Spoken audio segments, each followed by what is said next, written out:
Baik, bismillah, assalamualaikum warahmatullahi wabarakatuh. Innal hamdalillah wassalatu wassalamu ala rasulillah amma ba'd.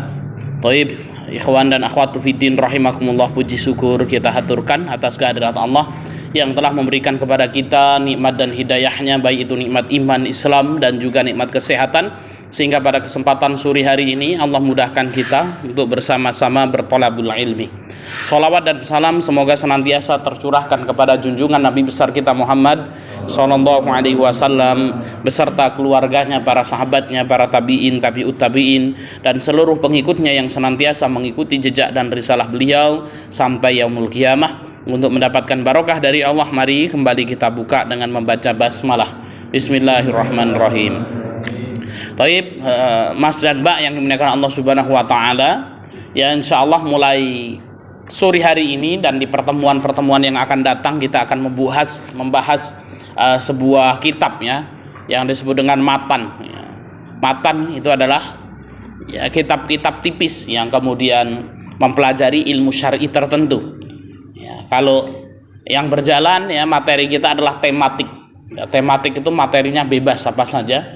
Ya, akan tetapi kemudian ya kita terus berpikir ya bagaimana kemudian apa kajian yang bisa kita lakukan ini ada bekasnya ya, kemudian bisa konsisten, dan perlu kemudian kita bahas ya masalah hal-hal ibadah yang menjadi fikih-fikih dasar yang mudah-mudahan bisa kita amalkan bersama ya, sehingga kemudian apa insyaallah pembahasan kita akan beruntun ya. Mungkin kalau ada momen-momen tertentu mungkin boleh kita mengangkat tema-tema tematik ya, akan tapi di luar itu kita akan membahas ya kitab namanya Zubdatul Mabadi Al-Fiqhiyah ya, kalau kita terjemahkan intisari fikih Syafi'i ya untuk pemula ya. Kitab ini ditulis oleh guru kami Syekh Abdul Harith Umar bin Salim Bawazir Al-Abasi Al-Hashimi Al-Makki ya Al-Hadrami ya. Beliau masih hidup ya orangnya ya, dan masih sehat alhamdulillah ya.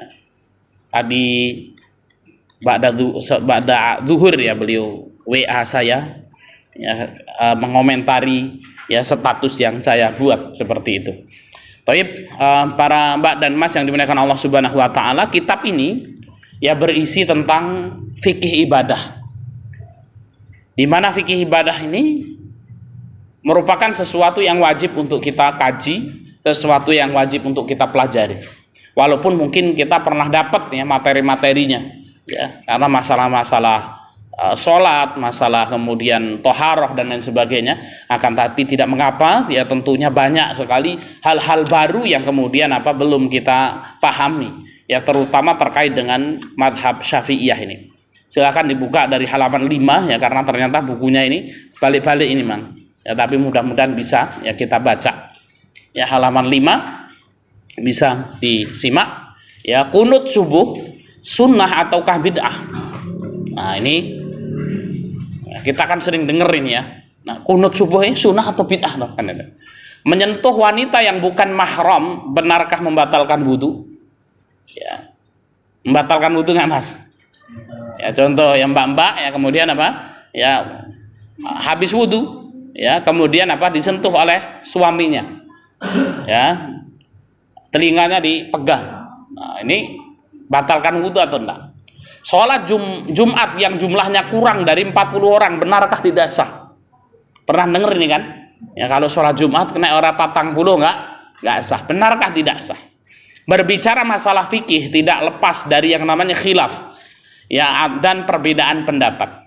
Imam madhab yang masyhur di kalangan umat pun juga ada 4. Jadi apa? Kalau kita berbicara fikih ini isinya khilaf semua. Bahkan apa? Imam madhab yang masyhur itu yang kita kenal itu ada 4. Yaitu siapa? Yang pertama kalau kita urutkan Imam Abu Hanifah. Ini adalah madhab tertua. Ya, setelah Imam Abu Hanifah ada Imam Malik. Ya. Ya, setelah Imam Malik ada Imam Syafi'i. Setelah Imam Syafi'i ada Imam Ahmad bin Hambal atau Hambali. Bahkan masih ada madhab-madhab fikih lain yang tidak terkenal. Jadi madhab ini bukan hanya 4 saja, bukan hanya Hanafi, bukan hanya Maliki, bukan hanya Syafi'i, bukan hanya Hambali, bukan. Bahkan di sana ada madhab-madhab lain ya, yang disebut dengan madhab mundarisah. Madhab Mundarisah itu madhab yang terkubur, yang nggak terkenal. Ya, di antara madhab Adz-Dzahiri, ada madhab Adz-Dzahiri. Kemudian ada madhab Al-Auza'i, ada madhab Ats-Tsauri, ya, dan banyak lagi madhab-madhab yang lain. Ya, Syekh Akram Usban, salah seorang ulama fikih Hadramaut. Ya, beliau, ya, dulu saya sempat belajar dengan Syekh Akram Usban ini, murid dari Syekh Ali Bukair. Syekh Ali Bukair ini adalah mufti Hadramaut. Beliau mengatakan malam ya'rif al-ikhtilaf falam yaduq ilmal fiqhi. Apa kata Syekh Akram ini? Barang siapa yang tidak mengenal perbedaan pendapat, maka ia tidak pernah mencicipi ilmu fikih. Nah, orang kok kemudian apa? Nggak pernah dengar perbedaan pendapat. Ini berarti orang belum pernah belajar fikih. Indonesia merupakan penduduk muslim terbesar dunia. Ya, jadi umat muslim ya terbesar di dunia, di negeri kita ini, Indonesia ini. Sedangkan madhab yang dianut oleh mayoritas kaum muslimnya adalah madhab Syafi'i. Nah, di tempat kita ini apa? Ya, madhabnya adalah madhab Syafi'i. Oleh karena itu, madhab Syafi'i memiliki pengaruh yang sangat besar bagi kaum muslimin di tanah air. Hal ini nampak dari cara peribadatan mayoritas muslim negeri ini yang bersesuaian dengan madhab Syafi'i, ya, terutama mbah-mbah kita ya dulu, ya, bahkan sebagian di pelosok-pelosok ya pedalaman itu ya masih kemudian kental dengan madhab Syafi'i ini. Walaupun tidak semua pendapat Syafi'i benar dan menjadi pendapat yang dirojihkan. Yang dirojihkan itu merupakan pendapat yang kuat, sebab para imam madhab, ya, balik ke 6, sebab para imam madhab juga manusia biasa, halaman 6 itu, ya, yang tidak luput dari kesalahan. Bahkan Imam Syafi'i sendiri berbicara, idza shahal haditsu fadribu bi qaulil haid wa idza ra'aital hujjata mawdu'atan ala tariqi fahiya qauli. Kata Imam Syafi'i, jika terdapat hadis yang sahih, maka lemparlah pendapatku ke dinding. Jika engkau melihat hujah diletakkan di atas jalan, maka itulah pendapatku. Nah, perkataan Syafi'i ini mengatakan apa? Loh, kalau ada ya pendapatnya Imam Syafi'i kok bertentangan dengan Al-Quran dan hadis, maka yang diambil Quran, hadis, atau pendapatnya Syafi'i? Quran dan hadis yang kita pakai. Ar-Rabi, Imam Rabi ini adalah muridnya Imam Syafi'i. Beliau bercerita, ada seorang yang bertanya kepada Imam Syafi'i tentang sebuah hadis. Kemudian setelah dijawab, orang itu bertanya, lalu bagaimana pendapatmu? Maka gemetar dan beranglah Imam Syafi'i. Beliau berkata kepadanya, ayu sama'in tudilluni wa ayu ardin tukilluni idza rawaitu an Rasulillahi sallallahu alaihi wasallam wa qultu bi ghairihi. Langit mana yang akan menaungiku dan bumi mana yang akan kupijak kalau sampai kuwasiatkan hadis Rasulullah ya sallallahu alaihi wasallam kemudian aku berpendapat lain. Jadi ada orang yang datang ya kepada Imam Syafi'i, ya, ada hadis dari Rasul sallallahu alaihi wasallam, ya, tanya, Imam Syafi'i, ini yang dikatakan Rasul ini benar atau enggak nih? Bagaimana menurut Anda, kan? Maka kemudian Imam Syafi'i ya mengatakan langit mana yang akan menaungiku, sampai kemudian kok ada orang yang kemudian ya mengingkari hadis, ya. Dan hari ini ya ikhwan dan akhwat yang dimuliakan Allah Subhanahu wa taala, ada kelompok orang ini yang kemudian mengingkari hadis yang disebut dengan ingkarus sunnah. Ya, jadi ingkarus sunnah ini adalah kelompok ingkarus sunnah ini adalah ya kelompok kelompok yang menyatakan dirinya muslim, ya, dan mereka ya sama, ya, syahadatnya sama, akan tapi mereka tidak menerima hadis, ya, mereka tidak menerima hadis. Ya, jadi apa? Contoh sholat itu diperintahkan nggak di dalam Quran? Diperintahkan, wa aqimus sholah, dan dirikanlah sholat. Ya, tapi kira-kira ada nggak ayat Al-Quran yang menjelaskan tata cara sholat dari awal sampai akhir? Ada nggak, Mang? Nggak ada. Ya, takbiratul ihram, kemudian sujud, ya, ruku, itu nggak ada. Ya, nah ini orang-orang ingkarus sunnah ini, ya, mereka membuang sunnah. Sholat wajib nggak? Wajib. Ya, tapi kemudian bagaimana cara sholatnya? Sholat itu yang penting ingat Gusti Allah itu sholat. Dan sholat itu nggak harus kemudian pakai takbiratul ihram, Allahu Akbar, baca Fatihah, kemudian ruku, sujud, ini tidak perlu seperti itu. Ya, itu kenapa? Karena mereka mengingkari sunnah. Nah, sholat yang kemudian dari takbiratul ihram sampai kemudian sampai salam itu berdasarkan sunnah Nabi, dan mereka mengingkari sunnah, sehingga kemudian ya kalau sholat itu yang penting ingat Gusti Allah. Contoh kurung wadzan maghrib, Allahu Akbar, ya. Nah kemudian apa? Ya ana wong iki ingkar sunah iki. Dijeki nang Mas Muhammad lek ning masjid ngapa? Salat, aku wis salat. Loh, wis salat ndi? Lah salat iki sing penting eling Gusti Allah, ora ana dalile kuwi. Ora ana nang dalam Quran iki salat jengkelat-jengkelit rukuk kemudian apa? Sujud iki ora ana kan gitu. Ah ini orang ingkar sunnah. Ya. Tapi kemudian apa? Lucunya orang ingkar sunnah ini ya kalau kemudian ada orang yang mati meninggal. Nah, itu kemudian apa? Orang yang meninggal itu dimandikan. Setelah dimandikan dikafani.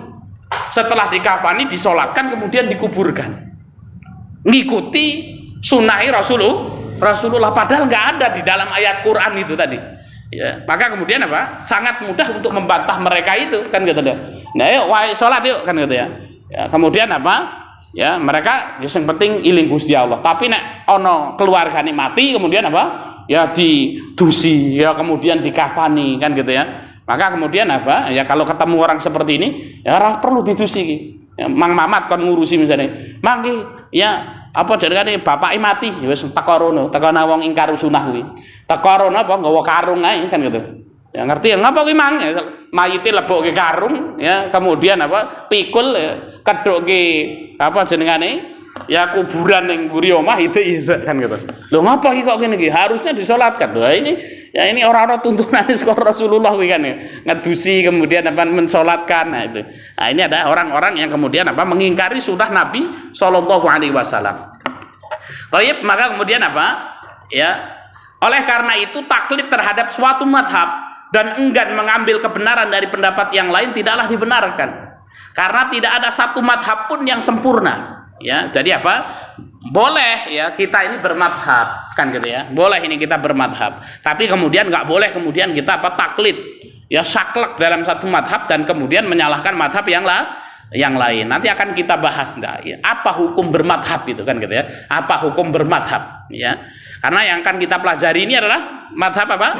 Madhab Syafi'i ini ya, dasar-dasar madhab Syafi'i ya. Oleh karena itu taklid terhadap suatu madhab dan enggan mengambil kebenaran dari pendapat yang lain tidaklah dibenarkan, karena tidak ada satu madhab pun yang sempurna, sehingga memperdalami ilmu fikih yang merupakan hukum Islam merupakan suatu keharusan. Ditambah lagi kemajuan teknologi dan peradaban manusia yang begitu pesat sehingga muncul masalah-masalah fikih kontemporer ya. Jadi apa, masalah fikih itu, mas mbak yang dimuliakan Allah Subhanahu Wa Taala, itu terus berkembang. Dan dalam masalah fikih ini kita juga nggak boleh kemudian apa ya, nggak boleh kemudian saklek ya. Saklek itu apa, yang dimaksud dengan saklek itu kaku-kaku banget masalah fikih. Kenapa? Masalah fikih itu berkembang ya. Ya contoh apa, bayi tabung ya. Siapa yang pernah dengar bayi tabung ini? Bayi tabung itu seperti apa sih emang Mamat? Hah? Bayi tabung seperti apa, Bu? Jadi bayi tabung ini contoh ya, ada paijem dan bejo nikah kan gitu ya. Nah setelah menikah kemudian apa, akhirnya kemudian apa, dokter ya mengatakan jem kowe iki ora iso ya mana kan gitu ya, ojo mana lah mas, mana iki wedhus kan kucing kan gitu ya. Ya jem ya, kamu ini bahaya kalau sampai kemudian mengandung, itu bisa mati kamu itu kalau mengandung gitu kan gitu ya. Kenapa? Rahimmu bermasalah, rahimu bermasalah, sehingga kemudian apa ya ndak boleh kemudian apa mengandung. Akhirnya kemudian apa, mereka pingin anak. Kalau zaman dahulu nggak bisa, tapi kalau hari ini duit iso wae kan itu. Bagaimana menggunakan bayi tabung ya, spermanya paijo dijuguk ya, spermanya paijem dijuguk dijadeke tadi siji, kemudian apa ya, spermanya dilebokke nang tabung. Nah, dilebokke nang tabung sehingga kemudian apa, tumbuh itu menjadi anak ya. Ketika wis kemudian apa, oh ini waktunya 9 bulan lahir ya, dicukuk ya dari tabung itu. Boleh dimasukkan ke tabung atau kemudian dititipkan di rahim orang ya. Nah ini contohnya apa namanya, iki Mbak sapa iki jenengan iki? Ah sing klambi abang iki Mbak sapa iki? Nih, Mbak Ani misalnya. Mbak Ani, gelem ra iki? Ya, ana proyek Mbak Ani kan gitu loh. Wah, ini mahal proyeknya itu kan gitu ya. Nah, kena 9 bulan tak bayar 1 miliar kan gitu loh. Wah, itu kan. Apa itu proyeknya? Sudah, nanti ini ada spermanya Pak Ijo karo Pak Ijem ini tadi dimasukkan ke dalam rahim Mbak Ani, itu nanti kemudian apa? Ya itu nanti melahirkan kan gitu ya. Ya kalau nggak mau melahirkan disesar kan gitu. Titip kan gitu ya. Ke tempat ya panan rahim orang lain. Ya sehingga kemudian apa? Oke, sepakat misalnya. Nah, nanti bisa caranya seperti itu.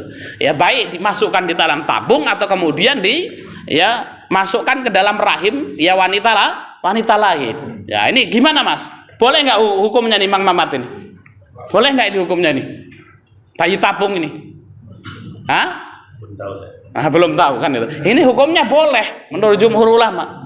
Ya, hukumnya diperbolehkan. Ya, asal kemudian apa? Spermanya yang disatukan ini Paijem dan Painem itu tadi atau Tugiem tadi kan gitu ya. Ini menikah dengan cara yang sah, maka kemudian boleh. Nah, kalau kemudian apa? Ya si Paijem ini kemudian, waduh, aku pingin anak sing ganteng kan gitu lah.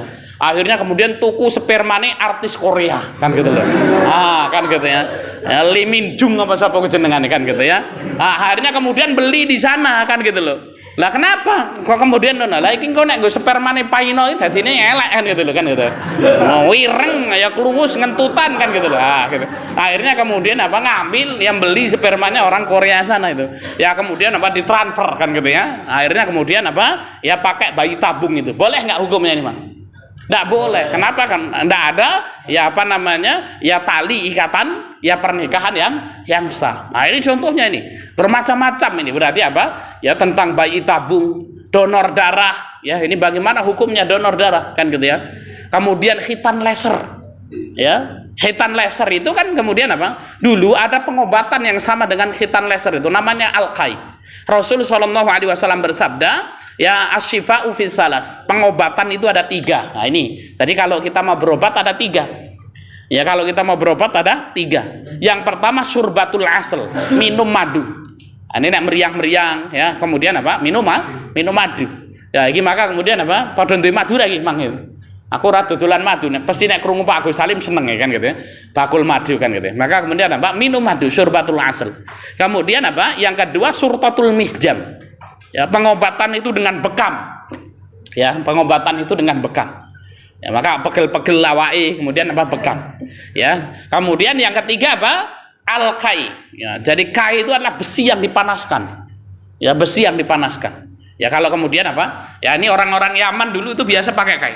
Nah, kemudian apa? Awak era kepena, ya, nggo besi panas, kemudian apa? Ditempel di sini. Ya, itu bisa menyembuhkan. Atau kemudian apa? Al-kai ini ya orang korengan misalnya, ya orang korengan ya luka ono besi dipanasi ngasih abang kemudian apa ditempel nanti kering itu namanya al-kai. Dan Rasul mengatakan wa ini nahaitukum anil kai. Ahlan Mas Budi kan itu ya.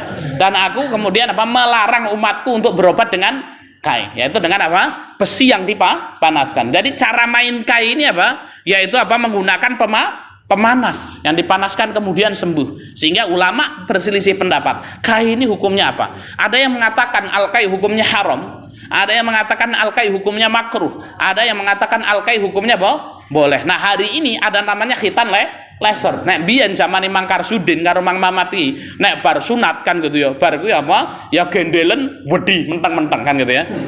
Kan gitu ya. Ya, sampai kemudian apa ora oleh kemudian nek wong Jawa kuwi ora oleh nglangkai blek ya Mang. Nah, omahe pitike akeh kan gitu. Piye kira nglangkai blek kan gitu. Ya, nah akhirnya kemudian kalau nglangkai blek itu kemudian gendelen wedi kan gitu. Mbak-mbak ora usah dibayangke gedene kok ngopo kan gitu kan. Nah, itu kemudian apa? Nah, itu ya sampai 1 bulan 2 minggu kan ya Bang. Nah hari ini pakai ya khitan laser ini ya kalau ada anak kecil kemudian apa melebu sore ini bar asar kemudian apa sunat habis disunati di laser seret kan gitu ya kering besok pagi wis dolanan bal-balan kan gitu kok center wis rapopo kan gitu. Nah itu kemudian apa wis garing. Nah ini namanya khitan laser. Mang anak wis sunat tuh Mang pakai laser apa ora ya biasa kan gitu ya. Nah iki nah sing nang desa-desa iki insyaallah ora ngerti laser lah paling ya. Mang Mamat di laser apa biasa Mang anaknya? Nah ini kan gitu ya, ada hitan laser, dia gimana ini hukumnya kan gitu, hitan laser itu kan, ya boleh atau enggak kan gitu ya. Nah kemudian dan seabrek fikih kontemporer lainnya, ya, jadi masalah fikih itu masya Allah berkembang. Namun sangat disayangkan ini ya, terkadang seorang belajar fikih kontemporer ya, nah dewe ketemu bang ini masya Allah ya, omongannya fikih yang berat-berat gitu, fikih ikhtilaf namun lupa terhadap fikih dasar yang menjadi madhab mayoritas di negerinya ya. Tapi kemudian banyak orang ya belajar fikih yang tinggi-tinggi namun apa ya, yang dasar-dasar nggak bisa, rukun wudhu nggak hafal, rukun sholat nggak tahu. Nah ini masalah. Mengatakan ini adalah pendapat yang rojih, yang lain adalah bid'ah. Wah ini kan ya, kadang-kadang wah kunutan ini bid'ah, muludan bid'ah kan gitu ya. Padahal suatu pendapat terkadang rojih menurut satu ulama, namun tidak rojih menurut ulama yang lain berdasarkan hujah dan dalilnya masing-masing. Maka berfikih ini para mbak dan mas yang dimuliakan Allah Subhanahu wa taala, ada orang-orang yang keras dalam masalah berfikih. Wah ini pokoknya haram kan gitu ya. Nek beda fikih beda manhaj kan gitu ya. Beda manhaj kan gitu ya. Nah, ini maka kemudian apa? Ya oleh karena itu mempelajari ilmu fikih sesuai tahapannya merupakan sesuatu yang sangat penting. Ya sehingga kita memiliki pondasi pemahaman fikih yang kuat. Ya, maka penting kita belajar fikih dari awal ya, supaya kita tidak fanatik dan merasa paling benar terhadap pendapat yang baru kita pahami serta menyalahkan semua pendapat yang bertentangan dengan pemahaman kita. Wah nabian rame antara NU karo Muhammadiyah masalah kunut subuh kan gitu ya. Muhammadiyah kunut subuh bid'ah misalnya kan. Yang NU kunut subuh tidak bid'ah kan gitu, sunnah kan gitu ya. Ya sampai kemudian apa? Ya gontok-gontokan ya, sampai kemudian beranteman kan gitu ya. Oleh karena itu komitmen terhadap prinsip dan menghormati pendapat yang lain yang berdiri di atas hujah merupakan sesuatu yang harus kita pahami. Oleh karena itu apa? Penting kita mempelajari fikih dasar, kemudian apa? Kita menghormati pendapat lain yang berbeda dengan pendapat kita. Nah, adapun tahapan mempelajari fikih adalah sebagai berikut. Ini kalau kita belajar fikih, Mas, belajar ngaji agama, tata cara sholat, ya poso dan lain sebagainya, maka ada tahapannya. Yang pertama, mempelajari dasar-dasar fikih global yang menjadi madhab mayoritas di negerinya. Ya, jadi kalau fikih itu ada fikih Hanafi, ada Hambali, ada Syafi'i, ada Maliki kan gitu ya, ada Maliki. Nah kalau kita belajar fikih itu yang mana dulu? Pertama pelajari fikih yang menjadi mayoritas di negeri kita. Nah, di negeri kita ini fikih apa? Mangkar Sudin, Syafi'i. Maka belajar Syafi'i. Ya, jangan belajar yang lain supaya kemudian nggak koken bentrok dewe. Ya. Nah, iki mlebu ning masjid ana wong ya kunutan gitu ya. Wah, ini padahal mazhab Syafi'i ini. Ya masuk nang masjid ana wong usolli kan gitu ya. Ya masuk nang masjid kemudian apa bar maghrib ana wong arek poso nawaitu samaghdi an adai fardhi syahri ramadhana hadi sanati fardhon billah ta'ala ya. Nggo poso Jawa kan gitu ya. Niat ingsun puasa engkang dina sesuk kan gitu ya. Nah itu. Nah nek apa jenenge Sunda meneh ya Mang ya. Nah kan gitu ya. Cukup-cukup wah iki ahlul bid'ah iki kan gitu ya. Ya kullu bid'atin dolalah, setiap bid'ah sesat. Setiap sesat tempatnya di neraka kan gitu. Wah ini bisa kacau. Ya maka kemudian apa? Padahal ya melafadzkan niat. Ya melafadzkan niat itu ada dalam mazhab Syafi'iyah. Ya melafadzkan niat ada dalam mazhab Syafi'iyah. Usolli itu ada ya. Maka kemudian apa? Para ulama mengatakan ya an-niyah mahalluhal qalbu. Niat itu semuanya sepakat tempatnya di dalam hati. Jadi kalau kita sholat itu harus niat. Mang Mamat, niat sholat itu piye? Nggo usolli apa Mang? Pakai. Usolli sing ora usolli sapa ge? Ana ra sing ora usolli? Ae mangsa dulu iki mesti ra usolli iki. Nggo usolli ra mangsa dulu. Nah arek salat e. Nah terus niate apa, Mang? Niat sholat itu aja kan itu. Nah padahal niat yang di dalam hati itu kalau sholat wajib satu kita harus niat sholat. Harus diniatkan kita mau sholat. Ya. Kemudian yang kedua ta'yin. Sholatnya sholat apa? Ya kemudian yang ketiga fardiyah. Dan ini apa? Tiga ini sebenarnya kalau kita bahas ya ada di semua madhab itu sama. Ya. Baik Syafi'i maupun Hambali loh. Nah, jadi apa? kita itu kalau mau niat sholat itu, ya dalam madhab Syafi'iyah, dalam madhab Hambaliyah yang saya kaji itu, nggak cukup kemudian pokoknya arek sholat ngono tok. Ya, wudu kan gitu ya. Habis wudu ki bar kuwi apa? Yang nguntuk kayak nang masjid karo ngobrol karo Mas Jaki ngono kan. Ya sesuk iki ya arek cetak roti piro kan gitu ya. Habis itu yang penting niat sholat Allahu Akbar kan gitu ya. Nah itu maka kemudian apa? Ternyata itu nggak cukup itu. Ya kalau mau niat sholat wajib harus ada 3. Yang pertama apa? Niat sholat. Kemudian takyinnya sholat apa? Maghrib apa isya kan gitu. Ya sholat 4 rakaat kuwi arek sholat isya apa arek sholat duhur kan. Ya sholat 2 rakaat. Kowe iki arek sholat subuh apa arek sholat qobliyah subuh? Sholat qobliyah subuh piro? Loro. Sholat subuh loro. Apa sing bedake salat qobliyah subuh karo salat subuh itu kan gitu. Sijine ana qomat, sijine urung qomat zat kan gitu ya. Ya, maka kemudian apa? Nah, ini maka kemudian apa? Ada niat salat. Kemudian takyin ki salat apa? Kemudian fardiyatihi, harus yang meyakini apa? Kewajibannya. Maka niat salat itu minimal seperti ini. Aku mau salat maghrib yang wajib. Itu di dalam hati ini ngono, ya. Saya berniat sholat maghrib yang wajib. Saya berniat sholat, ini niat sholat. Takyin apa? Maghrib yang wajib. Ya, aku mau berniat sholat duhur yang wajib. Aku mau berniat sholat subuh yang wajib. Minimal ada 3 ini. Ya, dan itu semua sepakat. Ya kadang-kadang orang itu apa? Oh niat itu di dalam hati. Oke di dalam hati terus nang jero hatimu sing diniatne apa? Ya ora ono zat kan ya, pokoknya niat-niat aja kan gitu loh. Nah, maka kemudian nanti akan kita lihat kan gitu ya. Ternyata niat itu nanti tempatnya kapan dan lain sebagainya. Nah, ini nanti akan kita bahas lebih dalam itu. Ya, maka ulama itu sepakat niat tempatnya di hati. Aniyah mahaluhal qalbu. Ya, tapi di dalam hatimu ki apa isine? Kan gitu loh. Apa kopong apa kemudian orang niat kan gitu ya. Kadang-kadang wong iki cok kemendus kan gitu. Ngerti kemendus Mas? Masih nggo usoli ngono kuwi gaya kan gitu loh. Ya sombong kan sing nggo usoli ngomong mamat ngono. Fasih nggo usoli kan itu. Usoli tapi takoni usolimu artinya apa mamat? Ya mbuh ora ngerti aku. Lho terus kowe ngomong usoli kuwi nang jero atimu ana apa ora? Ya ora aku usoli karo mikirke sesuk tepungi pira kok kan gitu. Ya, sesuk iki duwe gedang apa ora kok kan gitu. Nah, ini maka kemudian ndak sah. Kenapa ngomong usoli ning cangkeme kuwi tapi nang dalam hati ini ora ono nih niati. Enggak sah juga. Begitu yang gaya itu tadi. Usoli ini bid'ah. Ya, mangsa dulu ini misalnya usoli bid'ah misalnya. Tapi ketika sholat maghrib nguntuk kayak Allahu Akbar kan gitu loh. Lah Allahu Akbar ini mau niat apa ora? Ya ora Ustaz kan gitu.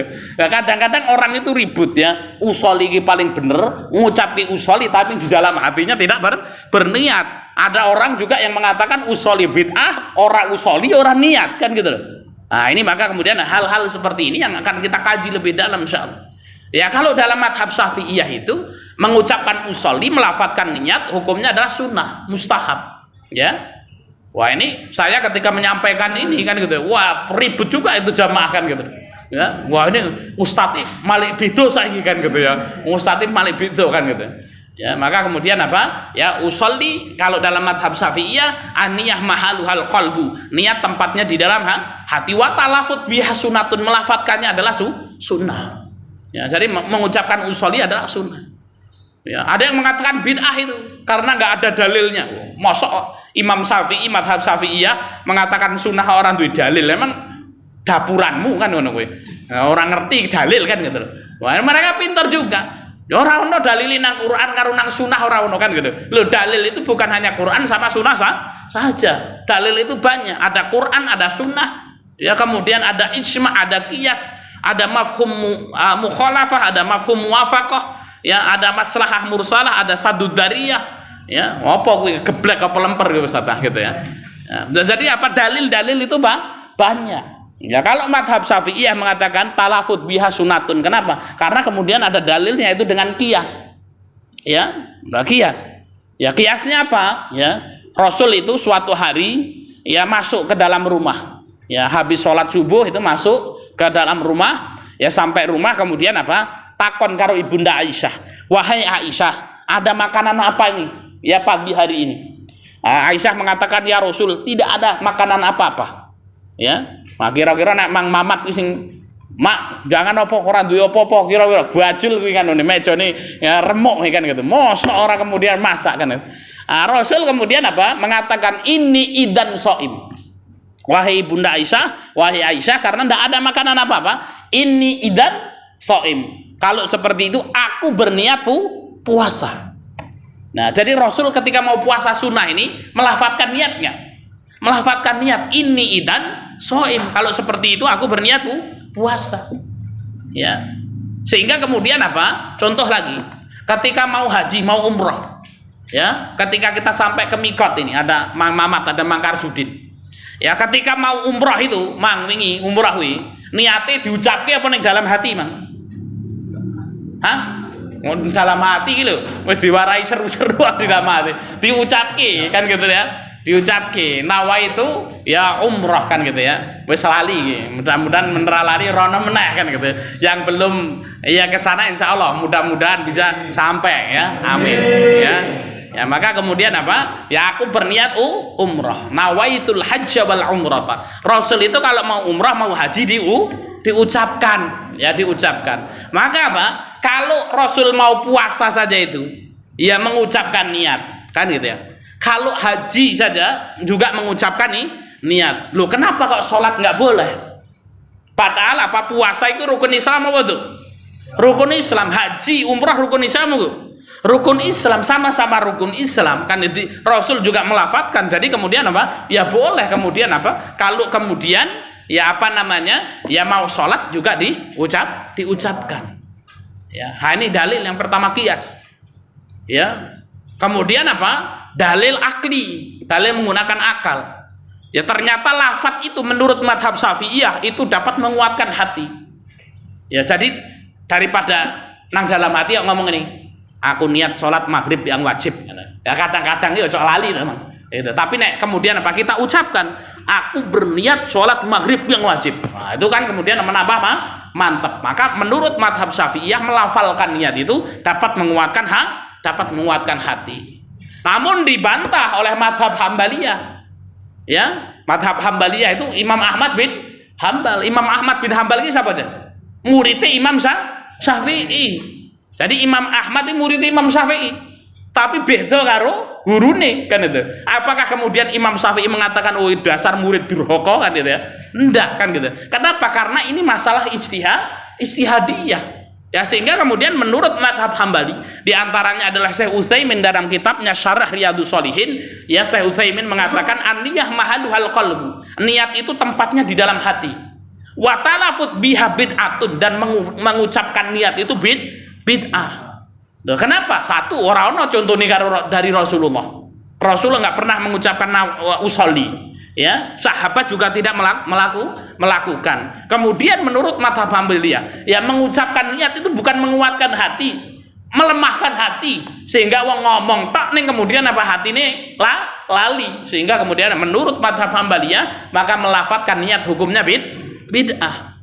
Ya, yang pendapat ini adalah pendapat Imam Ahmad bin Hambal. Imam Ahmad bin Hambal muridnya Imam Syafi'i. Apakah kemudian Imam Syafi'i membid'ahkan Ahmad bin Hambal? Tidak. Oh, kamu dasar murid durhaka, kamu telah berbuat bid'ah. Enggak.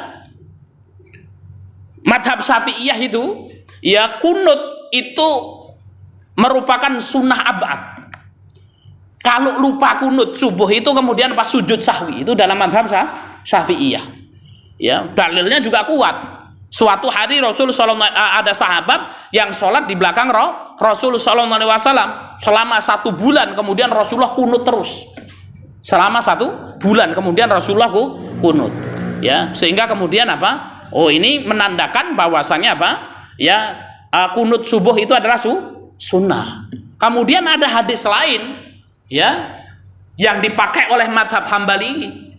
Ya, ada sahabat yang sholat di belakangnya Rasul. Sungguh aku sholat di belakangnya Rasulullah, di belakangnya Abu Bakar, di belakangnya Umar, Utsman dan Ali, dan mereka tidak pernah kunut. Sehingga kemudian menurut madhab Hambaliyah ini kemudian apa? Oh, kunut itu nggak harus setiap subuh. Kunut itu inda nawazil, kalau ada bencana-bencana alam saja, maka kemudian kunut. Ada madhab Hanafiyah yang lain, oh kunut subuh itu bid'ah, nggak boleh. Ya. Nah, kenapa? Kan gitu ya. Apa namanya? Oh, nggak pernah dilakukan oleh Rasulullah SAW. Yang madhab Hambali mengatakan apa? Oh, kunut itu ya kalau ada bencana saja, nggak boleh setiap subuh. Dibantah lagi sama Syafi'i. Ini belajar fikih mang, baca mikir diri kan gitu ya. Men ya pinter titik lah ya, Mang Mamat kan gitu. Ya sehingga kemudian apa? Ya Hambaliyah itu mengatakannya Syafi'i nggak boleh kunut setiap subuh, itu nggak boleh. Ya Rasul memang pernah kunut, tapi nggak terus menerus setiap subuh kan gitu loh. Ya kalau pas ada bencana saja, ono tsunami, ono wabah corona, itu boleh kunut, bukan setiap subuh. Dibalas sama Syafi'i. Emangi ya sesuatu yang sunnah itu kemudian apa nggak boleh dijalankan terus menerus. Ini menurut Syafi'i. Contohnya ya Rasulullah ya sunai Rasulullah poso Senin ke Kamis, poso Senin Kamis. Yang menjadi pertanyaan, apakah Rasulullah SAW poso Senin Kamis terus menerus? Setiap Senin karo Kamis poso? Ora jawabannya. Sesekali saja Rasulullah poso Senin ke Kamis. Lah nek ana wong kaya Mang Mamat iki, insya Allah aku sampai mati, kata Mang Mamat. Setiap Senin karo Kamis aku pokoknya arek poso. Boleh apa ora? Boleh kan gitu ya. Nah sehingga kemudian apa ini kemudian apa menjadi hujahnya Syafi'i untuk kemudian nerap ya, untuk kemudian apa menyangkal pendapatnya Hambali itu. Lah emangnya ngopo? Kayak kemudian apa? Kalau sunnah itu apakah nggak boleh dilakukan terus menerus? Ah ini adalah apa? Ini masalah khilafiyah. Maka penting di sini kita harus cerdas sedikit kan gitu. Sehingga kemudian apa? Orang yang mempelajari ilmu fikih ini santai aja. Ya, ana mlebu nang masjid kan gitu.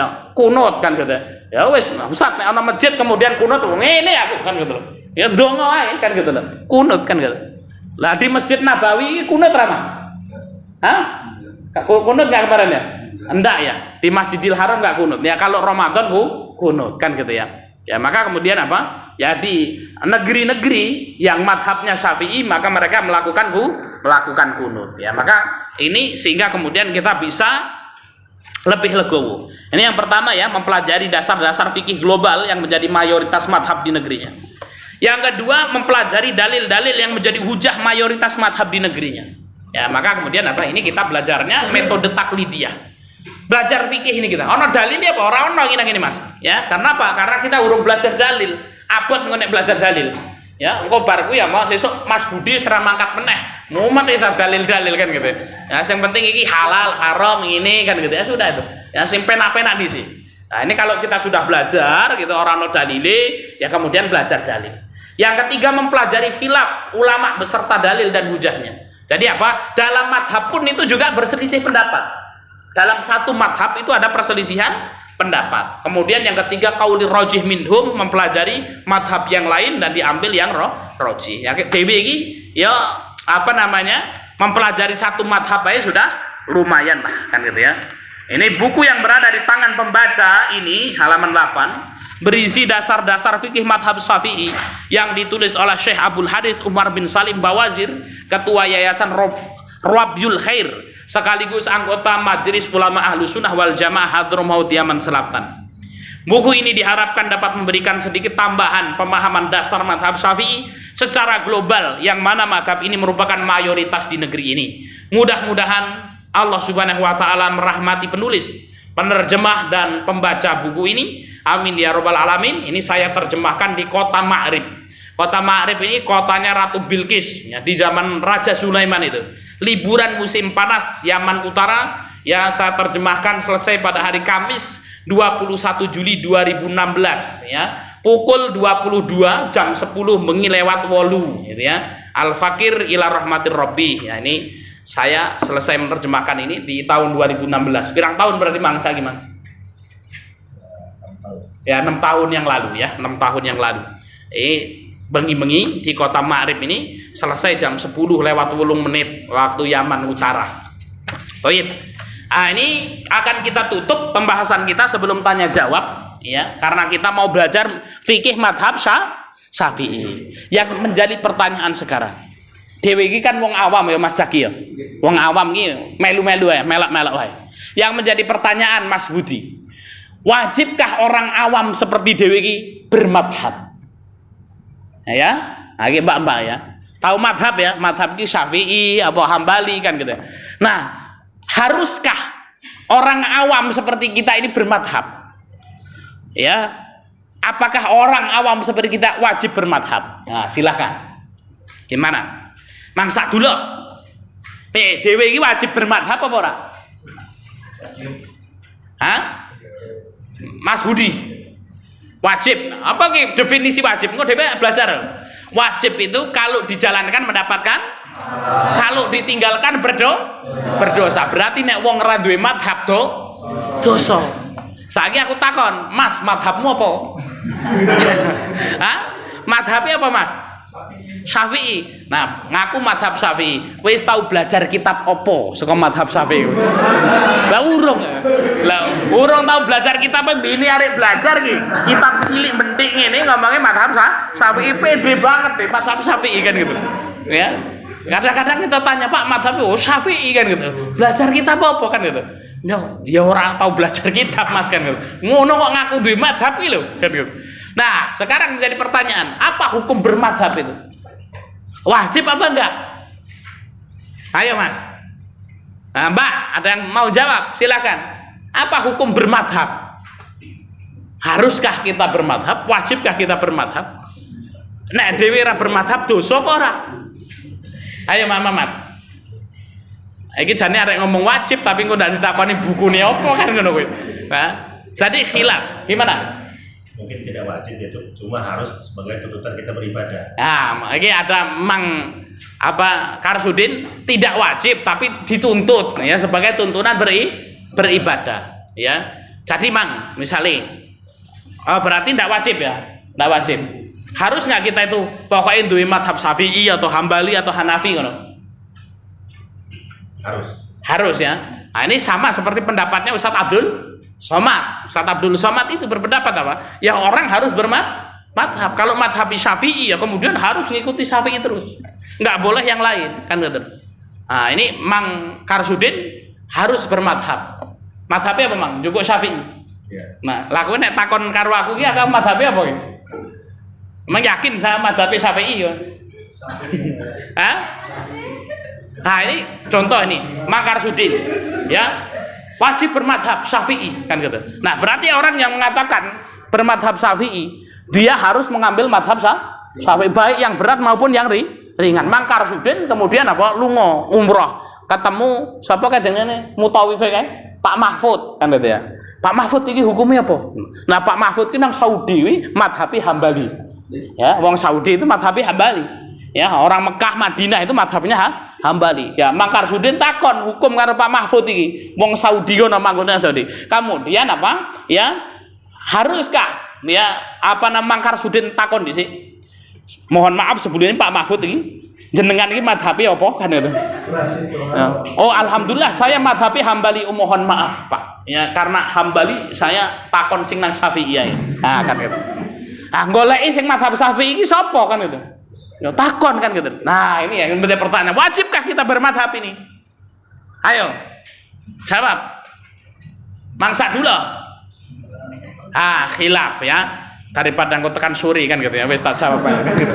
Ya. Jadi khilaf di kalangan para fuqaha. Yang pertama, orang awam seperti kita ini tidak wajib bermadhab.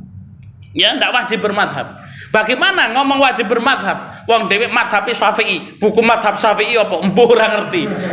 Ya, buku madhab Syafi'i tahu belajar apa urung kan gitu ya. Maka kemudian apa? Pendapat yang pertama, orang awam tidak wajib bermadhab. Maka kemudian apa? Madhabnya orang awam adalah ustati. Ketemu karo ustad lulusan Madinah madhabi Hambali, wis pokoke ustati ngajar kuwi melu kan ngono wae. Ketemu ustati wong Nahdlatul Ulama misalnya kan gitu ya. Wes pokoknya NU jekek misalnya kan gitu. Ya kemudian madhabi apa? Madhabi Syafi'i ngaji karo Pak Yai kuwi kan gitu ya. Ya wes pokoknya melu kan gitu ya. Jadi apa madhabnya orang awam itu adalah ya madhabnya adalah gurunya. Dan kadang-kadang wong ngaji ki ora ngerti madhabe gurune ki apa. Yang penting ana Pak Yai kan gitu ya. Wong ngaji nang Pak Yai. Ya ngaji apa? Wong ngaji fikih kan gitu ya. Nah bar kuwi apa? Lho, kiaimu madhabe apa? Ya mbuh, takon karo Yai. Mohon maaf Pak Yai. Pak Yai madhabe apa? Wah, aku ya ora ngerti madhabku apa kan gitu. Nah, kan gitu. Wah, sing penting apa? Duwe ilmu marai ngaji.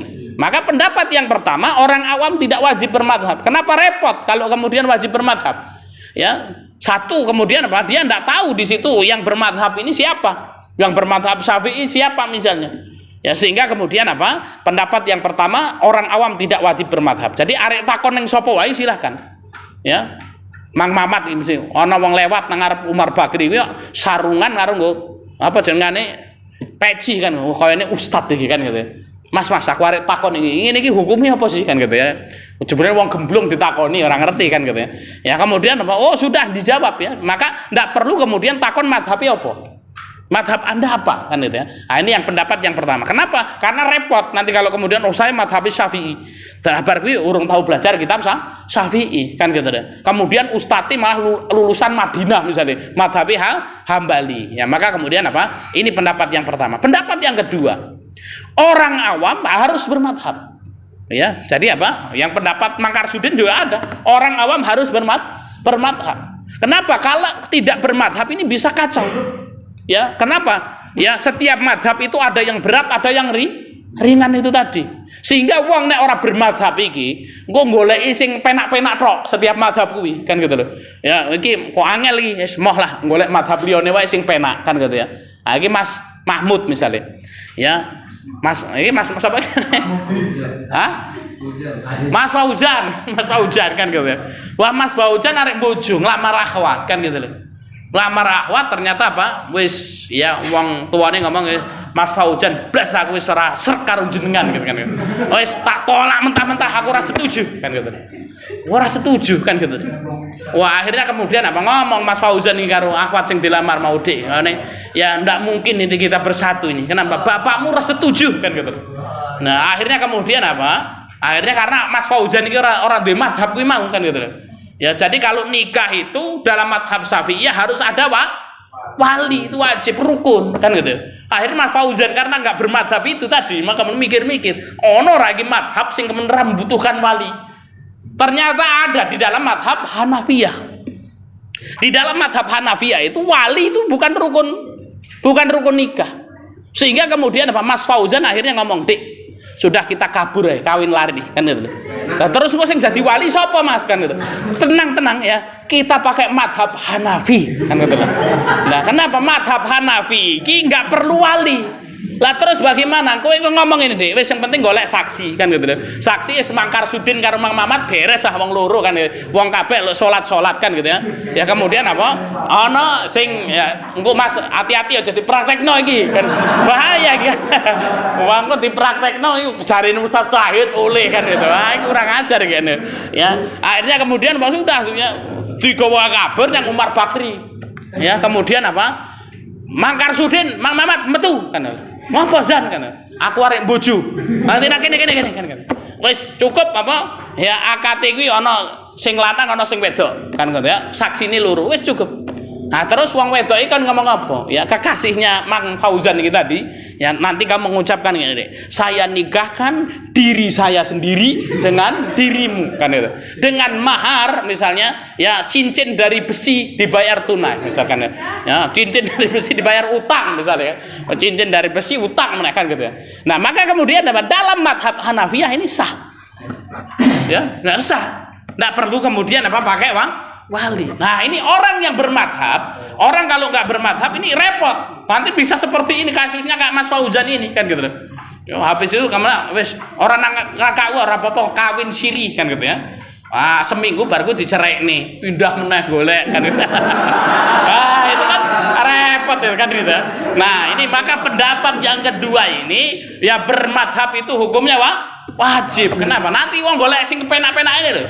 Apa nih modelnya kalau Mang Mamat gini kan meragukan nih mesti ya golek sing penak-penak kan gitu loh ya untungnya ora ngerti madhab kan gitu loh ngerti madhab itu golek iki sing angel-angel moh itu golek sing penak-penak kan gitu. Nah ono ora apa Ustaz nek poso oleh ngombe degan kuwi madhab apa kan gitu. Ono iki madhab sesat kan misalnya dimelu menurut madhab Bung Karno misalnya kan gitu ya. Kemarin kan ada itu ya madhab Bung Karno itu ya. Nah, ini maka kemudian apa? Pendapat yang kedua wajib untuk bermadhab supaya orang tidak bermain-main dalam masalah madhab ini. Ya, jadi apa? Silahkan monggo. Ya, ari wajib bermadhab berarti konsekuensinya Mang Mamat harus belajar madhab Syafi'i kan gitu ya. Dan nggak boleh keluar dari madhab itu. Ya kalau Ustadz bagaimana? Ya kalau saya ya orang awam tidak wajib bermadhab. Ngangel-ngangel ini kan gitu. Apa meneh omahe nang umbul kluthuk Ciamis ngono kae gitu. Waduh saka kota kan ngono gitu. Kowe arek golek dhisik iki Ustadz sing bermadhab Syafi'i kan gitu ya. Nah, maka kemudian apa menyulitkan, tapi sudah seyogyanya bagi kita memilih madhab itu tadi sebagaimana dikatakan Mang Karsudin itu, karena tuntutan untuk ibadah, semua ibadah yang kita lakukan tidak keluar dari madhab ya, dan madhab itu 4 itu tadi ya, enggak yang dikatakan ya pemimpin Pondok Zaitun itu madhab sama madhab Bung Karno itu tadi ya, Bung Karno ya nanti madhab kan gitu loh ya, maka tidak boleh ya. Maka kemudian apa, mari kita di sini ya berpendapat oh orang awam tidak wajib bermadhab, tapi kemudian apa, kita belajar madhab Syafi'i ya, supaya kemudian apa, oh ternyata kemudian apa ya, yang dilakukan mbah-mbah kita itu sesuai dengan madhab Syafi'i. Baik, demikian yang bisa kita lakukan, ini baru mukadimah saja terkait dengan ya pembelajaran fikih, bahwasanya masalah fikih adalah masalah ijtihadiyah, masalah yang luas ya. Kemudian apa, wajib bagi kita untuk mempelajari fikih, dan ya kita akan mempelajari fikih yang menjadi mayoritas madhab di negeri kita, yaitu madhab Syafi'i. Kemudian pembahasan yang terakhir, wajibkah orang awam bermadhab kan gitu ya, ada khilaf. Yang pertama tidak, yang kedua wajib. Maka kemudian kita mengambil yang tidak wajib ya, monggo. Arek mengambil yang wajib ya, monggo silahkan. Nek Mang Mamat juga sing ora wajib tapi nek iso belajar madhab kan ngono ya, Mang Karsudin kan ya. Tuntutan untuk ibadah, dan ini yang kita lakukan. Demikian yang bisa kita sampaikan, mudah-mudahan bermanfaat ya. Baru masuk mukadimah saja ya, insya Allah nek sebulan pisan nih Mbak Biba ya, 5 tahun ya rampung lah insya Allah kan gitu ya. Ya yang penting wongnya ojo ganti kan gitu ya, kita doakan mudah-mudahan wongnya istiqomah kan gitu ya, amin ya. Siap Mas, 5 tahun ya, 5 tahun insya Allah. Mas Budi betah no, Mang Karsudin, Mang Mamat itu perlu dicontoh, Mas Zaki kan gitu ya. Ya, baik, kita kembalikan ke pembawa acara, silahkan minum. Baik, menginjak acara berikutnya yaitu sesi tanya jawab pada jamaah kawan-kawan sekalian atau mbak-mbaknya yang